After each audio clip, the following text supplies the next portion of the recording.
Good morning, good afternoon, good evening, depending upon where you are. My name is Alan Young, and I'm hosting an event today sponsored by Oracle Hospitality, focusing on recapturing revenue, improving profitability in a changed marketplace. This is kind of a different gig, which is kind of fun. Usually when you have a sponsored event such as this, there's a representative from the company sponsoring. But this time we're kind of lucky. It's not very often that we get to talk to two individuals that are directly involved with the hotel industry from the front lines, and without somebody overseeing what's going on. However, we'll make sure that it's exciting and fun for everyone. I'd like to introduce Gunnar von Hagen, who is from Lindner Hotels, and Marcos Marin, who's from HotelTIC. Gunnar, if you wouldn't mind introducing yourself to the audience. Yes, of course. Welcome. So, my name is Gunnar von Hagen. I'm working for Lindner Hotels Resorts, which is a Germany-based hotel company with 30 plus properties all over Europe, so in 7 different countries. My responsibility here is director operations, and I'm in charge of central project management as well. Before Lindner, I was in Beijing, China, in Russia, and made some international hotel experience, had a very traditional way of going through the hotel industry, started as a page boy. So 30 plus years. I'm happy to be here today and to answer some questions. Thank you. Great. Thanks very much. And Marcos, if you wouldn't mind introducing yourself as well. Yes, of course. Thanks, Alan, for the introduction. My name is Marcos. I started in hospitality a bunch of years ago, not as much as Gunnar, but in 1999, I moved into hospitality in a Spanish hotel chain called Expedia as an IT administrator. In 2007, I joined Majestic Hotel Group as an IT director, and we started a deep transformation here that has ended up moving into the cloud in the last 2 years at Majestic Hotel Group. But since 2015, I started my own company, a small advisory firm in Barcelona called HotelTIC, which main aim is to help hoteliers to embrace digital transformation projects. So happy here to share my thoughts with you all. Thank you very, very much. I appreciate it. So I saw a post the other day on LinkedIn. I spend a lot of time on LinkedIn because I learn a lot while I'm there. But I did see a post about a startup company called Toast, which was quite interesting. And then it got me thinking back to the days of when I started. My first technology gig was selling Micro's 2,700 point of sale solutions in the area of Bermuda and the Bahamas, and then migrated to the property management systems, etc. So long time ago. Gunnar, what was the world like before the cloud? Yeah, before the cloud, we usually like to say it's kind of semi-open or semi-closed. So, right. Impression we had is okay. The days you explained are definitely over. So we haven't like so many servers on premise. So for many people anyway, it wasn't like a traditional installation. But the main point why we like to describe it as closed or open is how many partners have access to the platform you're using, because I think the main idea of cloud is first of all a platform idea.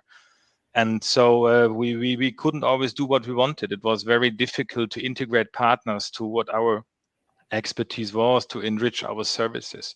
So we felt certain limitations. Let's call it interfaces. Let's call it various technologies. And I think this is how it describes it in a not too technical way, most efficiently. So it was like an up and running system, but a lot of delay in advancing, a lot of delay in progressing, a lot of delay in to get the ideas set up in your system world. So again, up and running, but definitely not as sophisticated if you would like to see it. And I think it's also interesting to point out that the computer room where everything used to reside, including all the serial interfaces that were required, et cetera, was kept at a balmy 50 degrees to make sure the fact that everybody in IT kept awake. Marcos, what were your feelings about the world before the cloud? Well, before the cloud, as Gunnar said, I would give a word for that. It was a big complexity in the management of infrastructures within the hotel boundaries, because IT departments were claimed to source every kind of system, no matter what system you were thinking of, systems that were guest-faced systems or systems for operations, for F&B, for the hotel management. So everything was sourced from the inside. That means that all components, as Gunnar said, interfaces was a big challenge because those legacy serial cabling things going into the PMS were provided within the boundaries. And also, I would say that before the cloud, we still had a challenge of how to interact of that emerging thing that was happening outside our boundaries by means of the internet. And OTAs were waking up and GDSs were transforming into more agile systems to be connected to. So I saw that IT was stressed by operations in terms of maintaining green lights on within the boundaries, but also to attend new revenue challenges or revenue opportunities that were coming from the outside. So that's what more or less I see that before the cloud hospitality is. It's kind of scary when you think back that far, but Yeah. it is what it is. So, right now the hotel industry is in a state of flux, obviously, and we're really not too sure what's going to be coming down the pipe at any given moment. It's just the world in which we live. But hoteliers and hotel companies and management companies and ownership groups, they all want to drive efficiencies. They all want to increase profitability. They all want to be able to maximize their business to the utmost degree. From that perspective, Gunnar, how is the cloud enabling people to drive efficiencies and more importantly, see if we can actually add additional revenues? Yeah, I think one definitely of the buzzwords is process efficiency. Yeah, the way how we will interact varies. If you see now we're in the middle of transformation, so the entire company by the end of the month will be hosted in the Oracle Cloud. So we are done. So what we are right now taking care is to really look behind each and every process in the hotel. If it is check-in, if it is check-out. We look at the touch points of our customers. Where can we get them? Where is it easy for the customers to interact with us? So it's all about these processes because yes, we are in desperate need of stuff. I think Europe is not different as the rest of the world. So we don't have, after 2 years of pandemic, we don't have enough stuff. So we are really slicing and dicing our process, and the cloud is definitely one solution for this. Look at the check-in process. So since many years, we're trying to convince our customers online check-in is smooth and easy. They have the same hesitation to do this as it was in the beginning when the online check-in was got popular with the airlines. So today you have touch screens. The staff can go around and directly interact with the customers and to show them how to do this.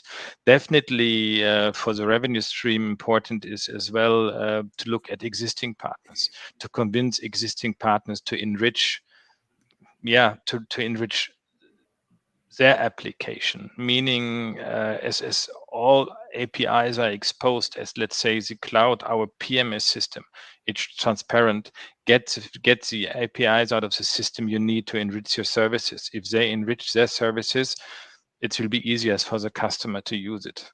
And of course, you can gain new partners, revenue streams you haven't thought about it. Not to say like of course we have partners such as No One, we're doing very successfully update since many years, but still now they can enrich their services as well. Next thing is the ease of use, the efficiency. If I talked about the challenges we have with our staff, the hotel world before, as described, was always a little bit of special world. These applications were special. These were like the guest user and the user interface to the employees was not so common in use. Today, it's simply a web-based application with a web-based experience. So this helps us in sourcing personnel as well, staff as well, because it tells them, hey, there's nothing special. Everybody can use these very cleaned up screens. So there are many aspects in attacking it. To summarize, it's ease of use for our staff. It is definitely process efficiency, redesigning the services, and getting new partners on board with new ideas, and empowering our existing partners to enrich their applications. Right. It makes complete sense. Marcos, you're working with a company called the Majestic Hotels, and maybe you could kind of give us some insights on how they're leveraging the cloud to do exactly what I asked Gunnar.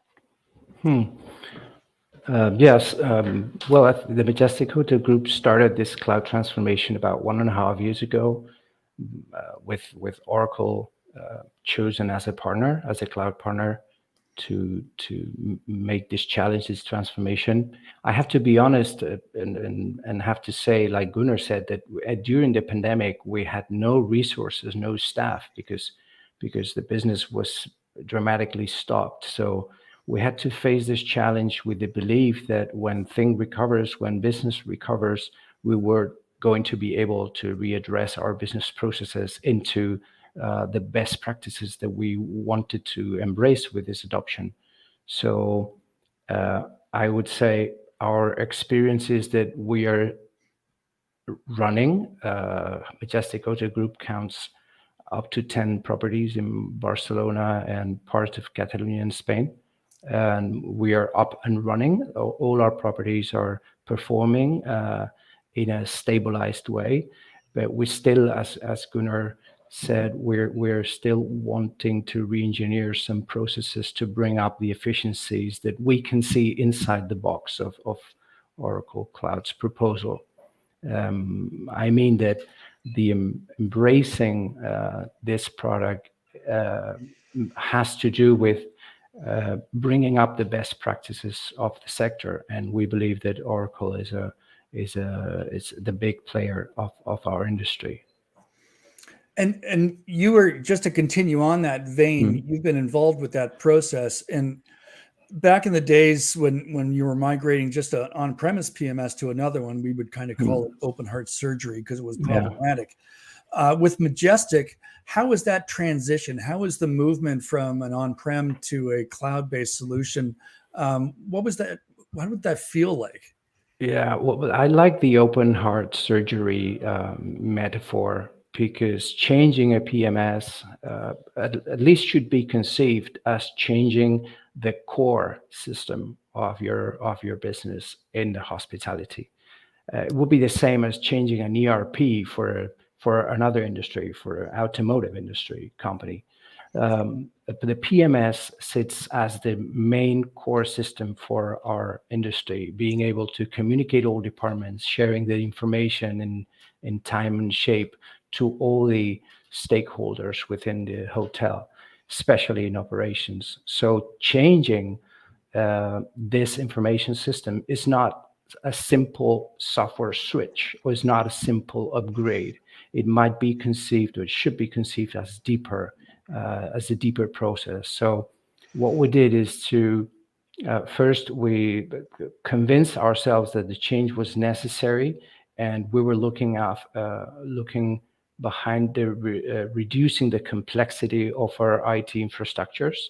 We were also wanting to raise information security and compliance, relying on a partner that its own tools were compliant by design, and also a way to accelerate innovation. As Gunnar said, having an information system, a PMS, that was able to talk with other vendors in a secure and seamless way. We did this, we were a bit of evangelists inside the Majestic Hotel Group, and built a steering committee powered by specific key users from the organization that led us through the process, and up to the moment that we are now, that we are stable in terms of functionality, but willing to increase the way that we do things, to enhance some business processes, to embrace other technologies, and so on. Right. And and I think that when you were talking about open heart surgery, there are things that can go wrong. There are challenges that people have. Gunnar, with yourself and being on the front lines of a migration, was it all unicorns and rainbows and butterflies that it just worked perfectly, or were there some challenges? It always works everything perfectly, Perfect. No, of course not. But the key is, as Marcos said, I mean, first of all, you need a good preparation, because what you suddenly feel is that your property management system, being cloud or being not cloud, it's simply important. Yeah, it's in the center of interest, and you suddenly feel how many stakeholders depend on what the PMS is doing. Like it is. It's very often discussed, hey, we need a CRS and distribution is everything. Still, you can't discuss a lot, but PMS simply is important. So whatever PMS is a core of information, PMS is a core of success, PMS is the core of the touch points to the customers at the end if you check them in. But it's for me, open heart surgery it's a bit too dramatic. I mean, it's all about preparation, and then took us, let's say, the rollout of 35 properties is done within nearly 5.5 months, but we took at least 1 year of preparation to really go through e-learning sessions, what Oracle offers today, which is it's a huge advantage because you can onboard all users to the system beforehand. What we definitely did as well is we have kind of a social intranet in our company. It's like a PR story we made out of it to explain people why we are doing this move. Again, there's so many stakeholders, and definitely once you switch the system, like it is, the system you just switched off was never as important as the day you switch it off. People suddenly felt, hey, I have to press another button for a report, or check-in goes a bit differently. So we had to tell people and to really convince people this is a desperately need strategic way for the company, especially after these 2 very hard years of pandemic. You can be sure that we turned the euro twice or 3 times before spending it for such a project, and so it's catching in the preparation all stakeholders, convincing the board, getting the GMs on board, the regional GMs, and at the end the staff working every day with it. And this is what we call our success story. Of course, something goes wrong. There are so many partners involved.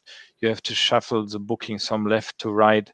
10 years ago, when I did such a project, the last time we had to key it in on manually. Today we have interfaces, and if it is a MyFidelio interface where you can shoot bookings from left to right, but you never get all the information from the old system to the new system. So you have to make a lot of quality work, but it works. We had no additional project resources. We did the entire project with the staff on board, with the staff of central reservation office, with the staff in the hotel, and we manage it. So we have 7 hotels ahead of us, but as the first 27 worked, I'm pretty optimistic that the next 7 months will work successfully as well. But there's one thing, you have to take it serious. Yeah, it's not something you just do over weekend. So everybody has to get involved. Partners have to get involved, because you suddenly feel, if you take the core, if you take the heart of the company, who all is linked, and switch to it, and they have to be very, very careful. Right. And then the introduction of OHIP, which is Oracle's, I might get this wrong, but the Oracle Hotel Interface or Integration Platform. Yeah. So the introduction of that to make it open and to make it a little bit more easy for partners to play with the Oracle platform itself. How did that kind of develop, Gunnar, with what you had done previously? How did that impact your movement into the cloud? Impacted it a big time, because you again, definitely a special situation because of the pandemic, that as well the partners very much looked with a lot of attention, where should they bring their software, where should they bring their application to. So but the advantage, and therefore I like how you described it, it's to play around. Integration in the old days was very cost intensive. It took a long time, and you had to get registered left, right, and center just to get access, just to see what I can get out of this platform. So today there's OHIP and its partners' responsibility. So from customer perspective, from hotel perspective, the discussion is so much easier. We tell them, hey, there is this platform. We expect from you, go there, play there, see what your application can do there, and let's discuss it. All three partners, if it is Oracle, if it is an online check-in tool, if it is us. So it's really like the platform idea. I like it. It enables us to discuss the future movements. And of course, not all the vendors outside understood what OEB is, and then they know then there's interfaces and there are limitations, but it's very easy to open the discussion. And once they got this idea, they're ready for it. Not everything is OEB at 100%. It will definitely take a while until we have all partners on this platform. And of course, like it is, there's a new business model behind it, and people would like first to understand the business model, what is more than fair. But at the end, from our hotel perspective, for us, it brings nothing but advantages to simply have an innovative discussion, to really work on services, to work on innovative ideas, to work on revenue streams, and to push our partners to do their utmost. The platform is there, get registered and get the utmost out of your application. So. Right. Well, the door is opening wider and wider within our industry, and it's letting more people come through and enter into affecting commerce within our entire ecosystem. And I think that's incredibly important. What it does, though, it also adds challenges from a decision-making process. And from a hotelier's perspective, you can get bombarded with all of these things that look interesting, but when can I slot them in, and how important are they to the guest? Because ultimately, it's all about the guest. With that in mind, mobile's had a huge impact in our industry, and even more so post-pandemic. And I probably shouldn't say post-pandemic. I should knock on some wood, because that's probably bad. But at least we're getting to a point where we're starting to feel a little bit better about the future. And people really have cozied up to mobile over the last 24 months, just because that became so integral to our lives. And now it's integral even more so to the traveler. Marcos, how's Majestic been integrating mobile into their future vision for the company? Yes. I have to say, and to be honest, that we started the mobility in our operations, including mobility for the guest, prior to the pandemic. But honestly, I think this COVID thing has just accelerated some processes and some adoptions.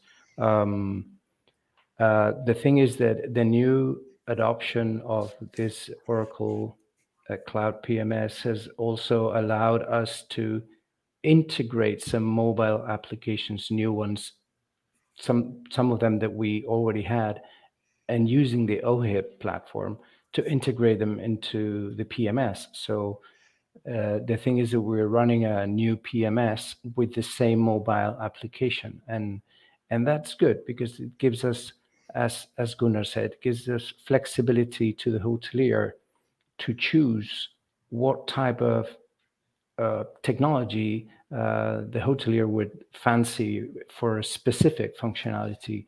And for me, it's a honest move from Oracle to say, hey, I'm good at the PMS functionalities, but you can find a bunch of partners that might help you with these other things, like mobility, or taking guest technology into your operations with integration of WhatsApp with a concierge, or well, you name it. Mm-hmm. So I think it's a good move, and mobility is will remain after COVID. I also don't know if we should say that we are in a post-pandemic era, but some of the things have probably sanitizers will move out of the counters, but mobility is here to stay. And we have started an initiative, a paperless initiative, trying to reduce the amount of paper that is used between guests and hotel operations. We're talking about invoicing, confirmation letters, even the reg card, using tablets and in the front desk. So, and now we are using mobility providing our own technology, but we can foresee that the mobility is carried by the guest, and they carry the technology that is not yet, but will be, I think, a window interaction with our own systems. Right. Gunnar, I think Marcos is exactly right. Yes, there was a mobile kind of a bit of a revolution pre-pandemic, but it definitely was accelerated. And now through the adoption process, I think that too is accelerated. What are you doing from a mobile implementation and integration, I guess, currently at Lindner, and how's that, what do you think the future holds for that? To start with the future, the world is mobile. That's all I can say. And it's, we as a hotel, we should never do something which our guests don't like. We don't get mobile because we think it's cool. The world is mobile, and it's not the hotel industry who dictates mobility. But look at Microsoft 365 whatsoever. The world is cloud and the world is mobile. People looking for jobs, hunting for jobs, they do it in the morning in the tram, looking on their mobile phone. Hey, is there a job available? So everybody is doing it. We learned during pandemic to order our food via QR code because the restaurants were all closed. So this is reality. This is there, and we should cater exactly to this need. So therefore, yes, the world is definitely mobile. Of course, there is a hotel. Of course, there is on premise. So we call it "Let's be mobile on premise." Yeah, I mean it's as easy as this. What we are doing, and to take the idea of Marcos as well, is it's all about it's a lot about printing. Getting from our perspective as well, environmental friendly. It's like we have challenges to print out a report, for example, in the cloud. And we ask people, why are you thinking about printing this report? It's like this breakfast checklist we in hotels have.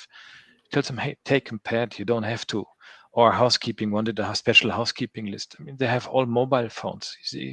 There's a mobile link. Go mobile to the Oracle Cloud. Look into there. You don't need all these lists. And this is a mind switch. And if we are mobile, our guests want to be mobile as well. So what we are definitely doing is there to enriching, to enhancing our online check-in services. We are looking for partners. It's everything what has to do with QR codes. QR code is a very well-known medium, and we do it being in Mallorca in our Spanish hotel close to the pool. Why pressing a button, waiting for the waiter? Take your mobile phone and place the order directly. So these are all the things we are looking at to be mobile, and to really see how we can to get more intensive in the context with our customers, to change the customer touch points, to might be even get a higher frequency of customer touch points,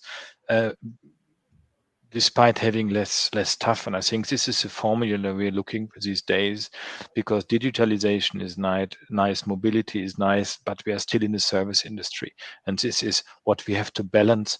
And we can balance this very well with the help of mobility. So if the customer always has to come to us, let's go to the customer and see how you interact there. And this is a very interesting discussion. Again, it starts in F&B, but it definitely does not end in housekeeping. There are so many other departments. Look at banqueting facilities, where you can look at the processes. So, but key definitely for the moment is on the one hand side to be a bit more environmental friendly, because sustainability is a huge point, and on the other hand, it is to get better mobile check-in, check-out services, and as well as we learned, and our customers didn't like too much to always download apps for everything they are doing. So we are very much focused on HTML5 technology. So give a QR code, get the customer just saves it. And if it is only for the stay in our property, save the internet link on your smartphone, and from there on, you can do everything. You can see this traditional guest directory, you can order food from there, or you log into your account and then see your guest bill. All these things was always existed, but which were beforehand difficult to access for our customers.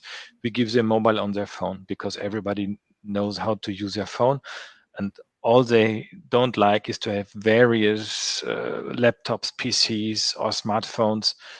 Make it accessible via their smartphone, and to give them the services from there. Yeah, so really gets them linked in the internet world. So Oracle Cloud is just a simple, for us, for the users, it's a simple link in the internet. So let's go this path. So I'm probably, I think I'm the last year of the boomers. So I was born in 62, which means I turned 60 this year. But there is a substantial number of people, Gunnar, that still aren't mobile savvy. And actually, they have a substantial share of the wallet, right? They spend a lot of money. So how does your hotel cater to the guest that doesn't have that vision of the future and still wants to that high touch, high service kind of environment? I mean, they can all still get it. Let's call it analog. We don't, yeah, we don't force them to do so. Hey, we even have hotels where we don't have a key card, where you have an additional key, and we let the guests into this hotel room. So don't worry about this one. So it's about communication. Yeah, and we can just see that the customers learn it, and even how it was called in the old days, might be we are already silver service, or however you want to call us. We have one big opportunity right now.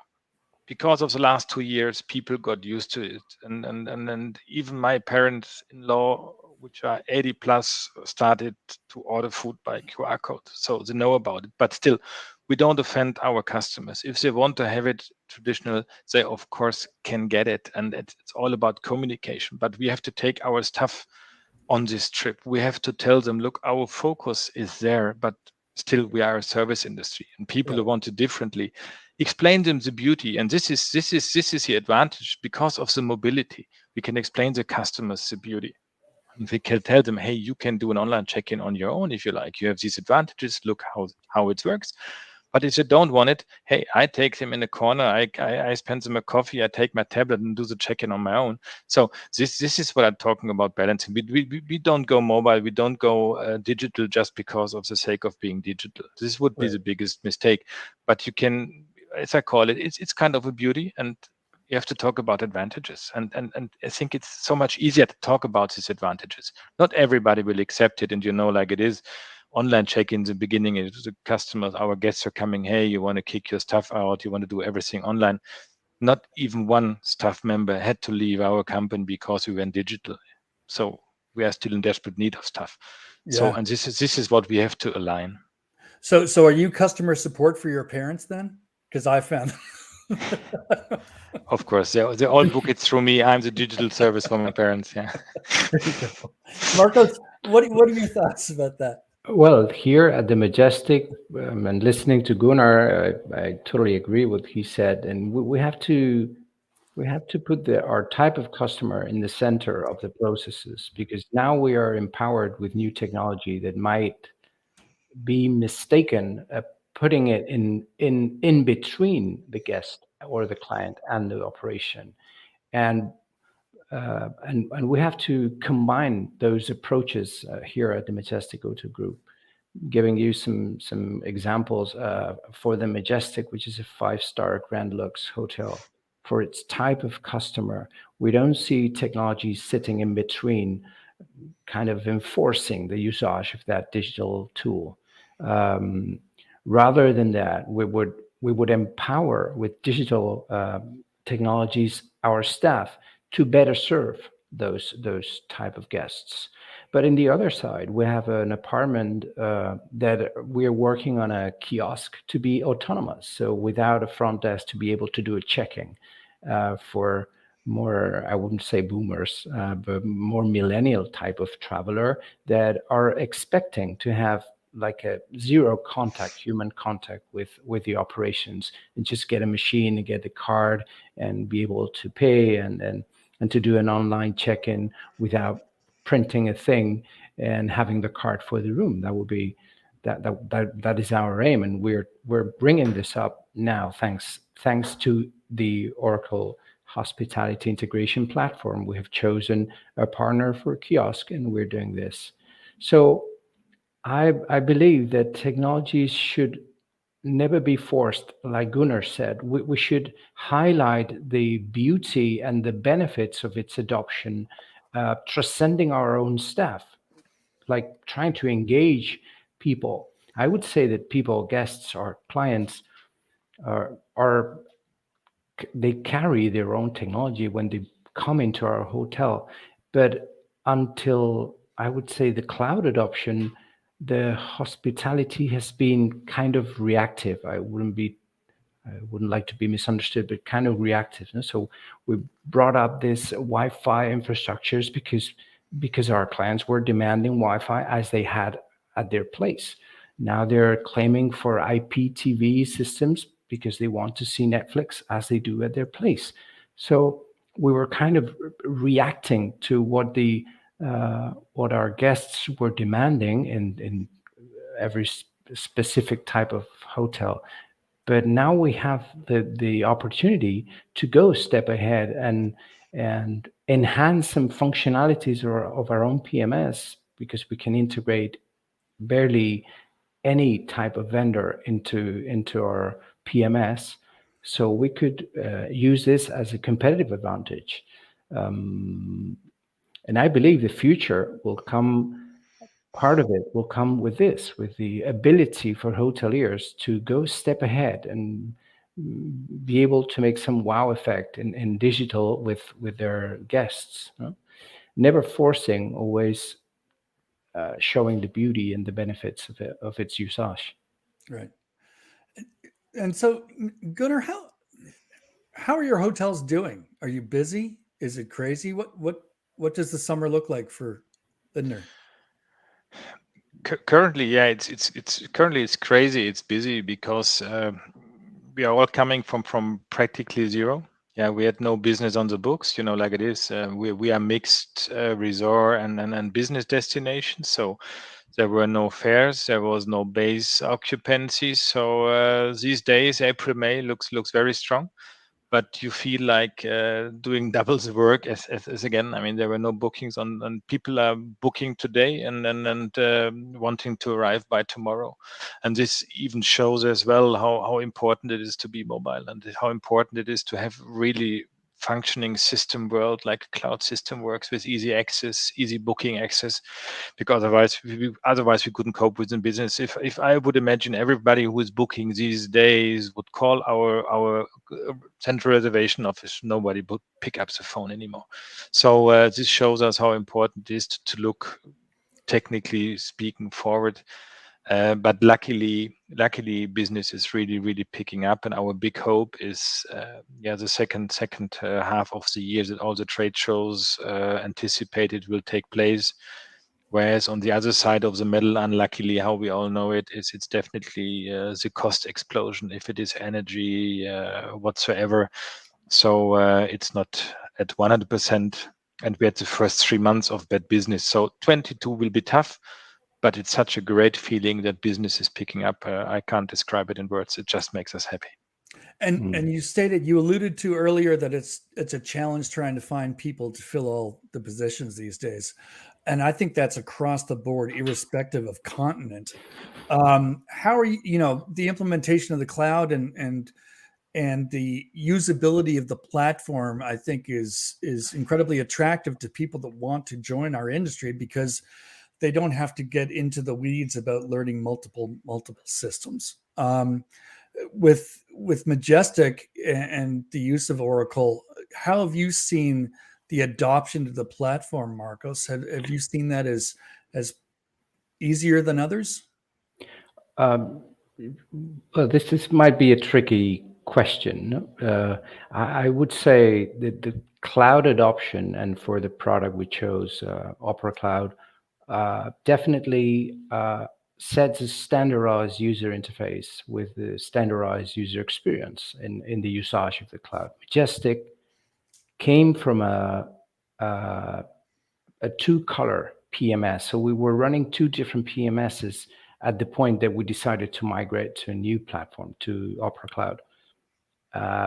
So that was kind of challenging, because we did not have only one transformation in the user interface. We had two at the same time. So, but as good news, the user interface is web-based, and it, as you said, it's easier for an individual to adopt that technology if it's known technology in his personal life. So using a website, it's much easier than using a tailored application for a specific industry.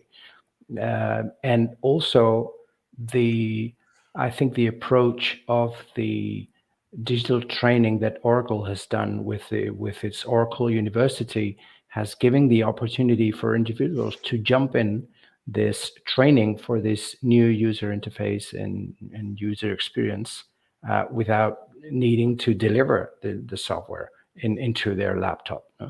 So we had a challenge because we moved from 2 different PMS with 2 different UX UI user interfaces, and we end up on the same, which is a web-based, cloud-based software as a service. You could run it on a laptop, on a desktop, on a touchable screen, like most of the front offices at Majestic Hotel Group use touchable screens because it's web-based, so even you can use a mouse or even your finger, and including the smartphone. So I think the UX UI, besides there are some aspects that we are working on with Oracle to make it more efficient, I think it's a very good decision.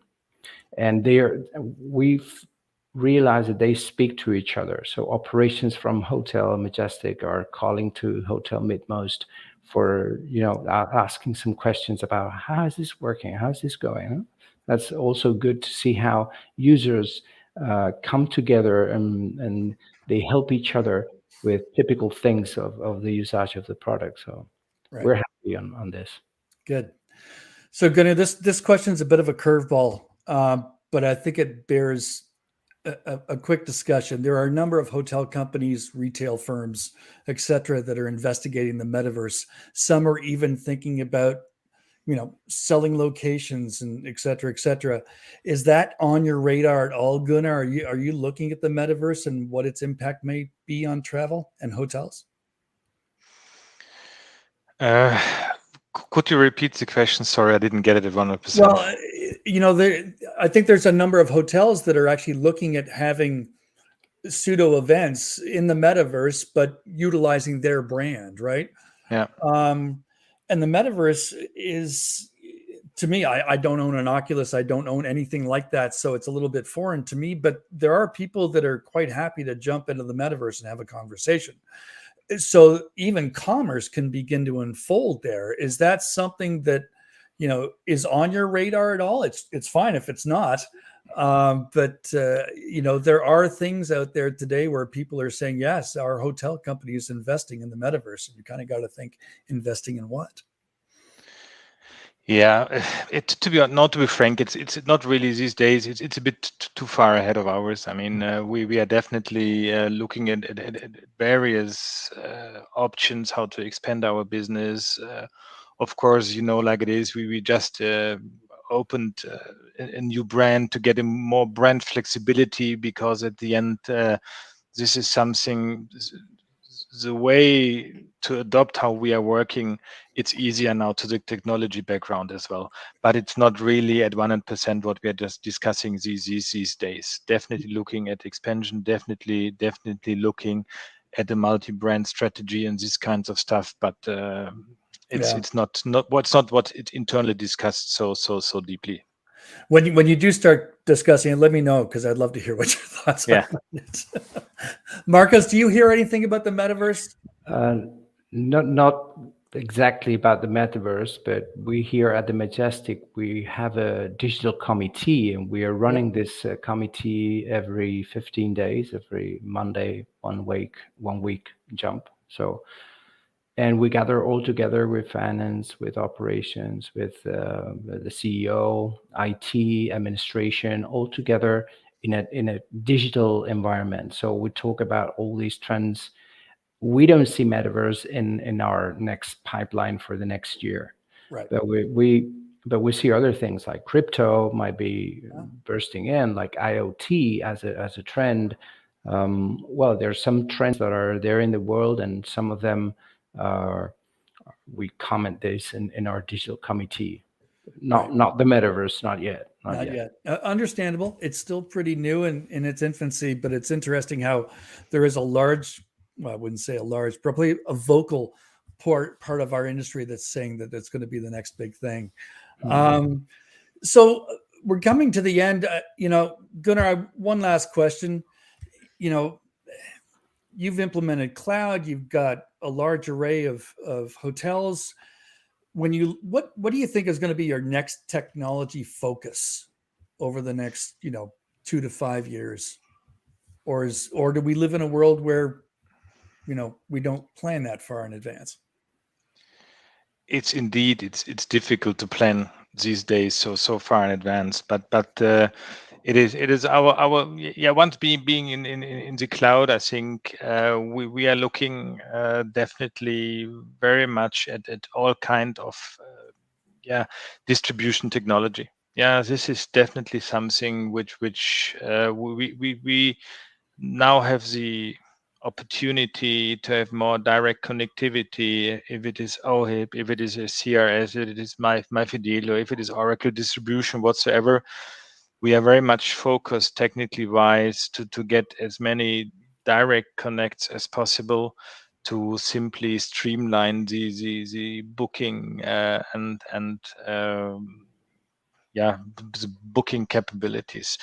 Big data is something we are still sitting on enormously of data setup. So we are looking into AI, big data. We are, of course, working with experimenting, let's call it like this, with chatbots. We have Ben the bot, but Ben is still not doing exactly what we want. So this is in a few points where we are looking at. So to get more help, and to definitely again revenue management, big data, not only to at the end to use the data to get a better and specific contact and touch point to our customers. Because what we feel as more focused you can get in contact, as more our guests appreciate it. I mean, we're doing it since many years, but still we feel like with the amount of data we have in respecting of all data regulations there are, it is at the end to the advantage of our customers. And we are collecting them, we're having them. Again, we are open, we have a platform. Let's use it to the advantage of our customers, but only for this purpose, not for the sake of drilling down and slicing and dicing data. Right. This doesn't lead to anything. So this is where we are looking at based now finally on the cloud and open experience. You got it. Ben the bot, I like that. That's kind of some fun branding for sure. Yeah, we have to call him sometimes till he really understands ourselves. There you go. Gunnar, Marcos, thank you so much for your time today. It's been a pleasure. And I wish you both the best, and congratulations for everything you're doing for your respective hotel companies. Thanks, Alan. All right. Thanks, Gunnar. Thank you, Alan. Cheers. Marcos, thank you. Cheers. Bye.